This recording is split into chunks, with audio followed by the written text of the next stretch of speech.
స్థానిక సంస్థల ఎన్నికల్లో జనసేన పార్టీ ఎలాంటి వ్యూహాలతో ముందుకు వెళ్లాలి అనే అంశంపై కమిటీలో చర్చించామని ఎమ్మెల్యే బొలిశెట్టి శ్రీనివాసరావు అన్నారు. క్షేత్రస్థాయిలో జనసేన పార్టీ బలంగా ఉందని తెలిపారు.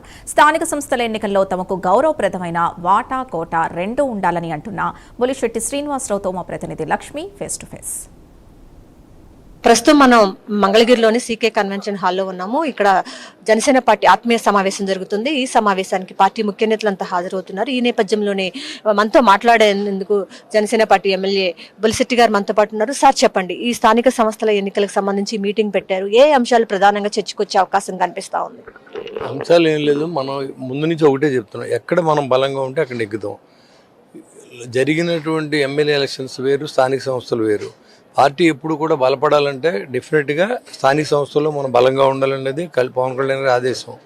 మనం కూడా అలానే మేము డెఫినెట్గా మేము ఇక్కడ ఓడిపోతాం అని తెలిసి కూడా అది అడిగే పరిస్థితి అయితే ఉండదు. డెఫినెట్గా 100% స్టేక్ రేట్ కోసం జనసేన పార్టీ ప్రయత్నం చేస్తూ ఉంది. ఎక్కడ నిలబడతాం అక్కడ గెలుస్తాం, దాంట్లో అనుమానం లేదు. ప్రజల్లో ఉన్న వ్యక్తి పవన్ కళ్యాణ్ గారు. ఇవాళ అన్ని విలేజ్లోనూ పవన్ కళ్యాణ్ గారిని ఒక దేవుళ్ళ చూస్తూ ఉన్నారు కాబట్టి అన్ని లోకల్ బాడీస్లో మనం డెఫినెట్గా గెలుస్తాం.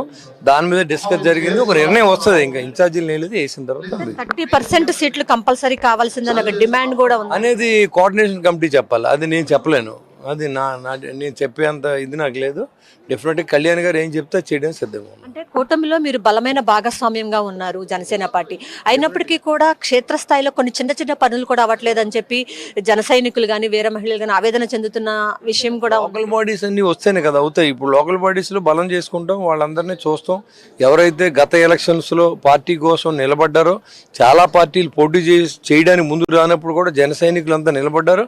ఆ రోజు కూడా చాలా మంది మనం గెలిపించుకున్నాం, చాలా మంది ఓటమిపాలు అయ్యారు, చాలా నిలబడ్డానికి కూడా భయపడిన పరిస్థితుల్లో మనం ఎలక్షన్ చేసాం. కాబట్టి వాళ్ళందరికీ ఖచ్చితంగా ఐడెంటిఫికేషన్ ఉంటుంది. ఎవరైతే పార్టీ కోసం నిలబడిన జన సైనికులు వీర మహిళలు ఉన్నారో వాళ్ళందరికీ ఖచ్చితంగా ప్రయారిటీ ఉంటుంది. జనసేన పార్టీ కోసం ఎవరైతే కష్టపడి పనిచేశారో వాళ్ళందరికీ కూడా తగిన న్యాయం జరుగుతుంది. ఎవరైతే జన సైనికులు ఉన్నారో, వీర మహిళలు ఉన్నారో వాళ్ళందరికీ కూడా సముచిత న్యాయం చేస్తామని చెప్తూ ఉన్నారు.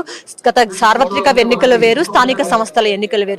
తాము ఎక్కడ బలంగా ఉన్నామో అక్కడ పోటీ చేయడానికి సిద్ధంగా ఉన్నామని చెప్పైతే బొలిశెట్టి స్పష్టం చేస్తున్నారు. ఇది పరిస్థితి. కెమెరా పర్సన్ కిషోర్ తో లక్ష్మి, ప్రైమ్ 9 న్యూస్, మంగళగిరి కార్యాలయం.